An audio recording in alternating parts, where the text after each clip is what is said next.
2002 সালে ভোটার লিস্টে আমাদের প্রত্যেকের আব্বার নাম বাবার নাম পাওয়া যাবে না ভাই। ওটাই হচ্ছে ইলেকশন কমিশন যে কটা গাইডলাইন দিয়েছে, তবে গাইডলাইন যে ভুল ইলেকশন কমিশন অনেক দিয়েছে, ওটাও সুপ্রিম কোর্টে চ্যালেঞ্জ হয়ে গেছে, অর্থাৎ মামলা হয়ে গেছে। সুপ্রিম কোর্ট ইসিআই তথা ইলেকশন কমিশন অফ ইন্ডিয়াকে গাইডলাইন দিয়ে দিয়েছে যে এর বাইরে তুমি কিছু চলতে পারবে না বা এগুলো ইনক্লুড করতে হবে।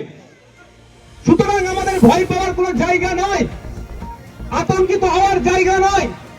এই ভাঙড়ের মতো বলছি, আমরা যারা এখানে ভাঙড়ের মানুষ উপস্থিত আছি, শানপুকুরের মানুষ যারা আমরা আছি, আপনারা বলুন আমরা কার জায়গায় বসবাস করছি?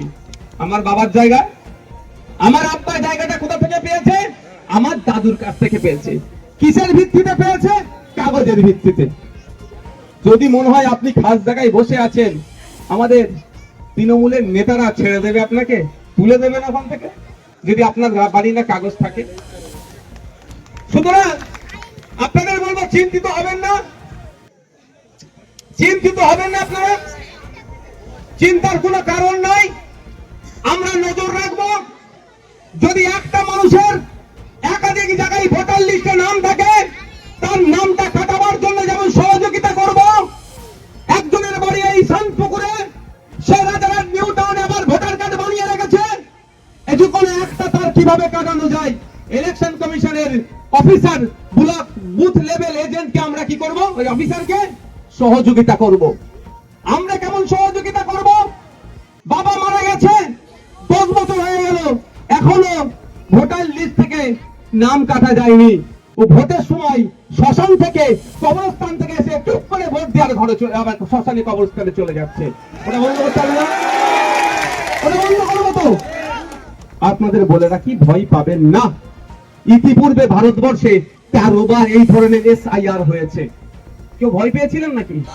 তখন ভয় দেখাইনি বলে ভয় পাইনি, এখন ভয় দেখাচ্ছে বলে ভয় পেয়ে যাচ্ছি। আপনাদের বলছি, যেমন আমরা ইসিআই কে এই ফার্জি ফেক নাম কাটতে সহযোগিতা করবো, যদি ইসিআই আমাদের চাই সহযোগিতা, ঠিক সাথে সাথে এটাও বলে রাখছি, যদি আমার বুথের কোন বৈধ ভোটারের নাম কাটা যায়, ইসিআই এর কাছ থেকে আমরা জবাবদিহি করার জন্য প্রস্তুত আছি। তাহলে কি থাকলো? অবৈধ ভোটারকে আমরা কি করব? বাতিল করার জন্য সহযোগিতা করব। আর বৈধ ভোটারকে যদি ডাউটফুল ডি ভোটার করে, তাহলে সেক্ষেত্রেও আমরা ছেড়ে কথা বলবো না। গণতান্ত্রিক প্রক্রিয়াতে এর জবাব আমরা দেব। কিন্তু আমাদের ভয় দেখানো হচ্ছে। মমতা ব্যানার্জি এমন করে বলছেন, তিনি ক্ষমতায় না থাকলে আপনাদের সব ভোটার কার্ড কেড়ে নেবে, এটা বলছে তো নাকি ভাই? আর যদি উনি ক্ষমতা থেকে চলে যায় আপনাদের।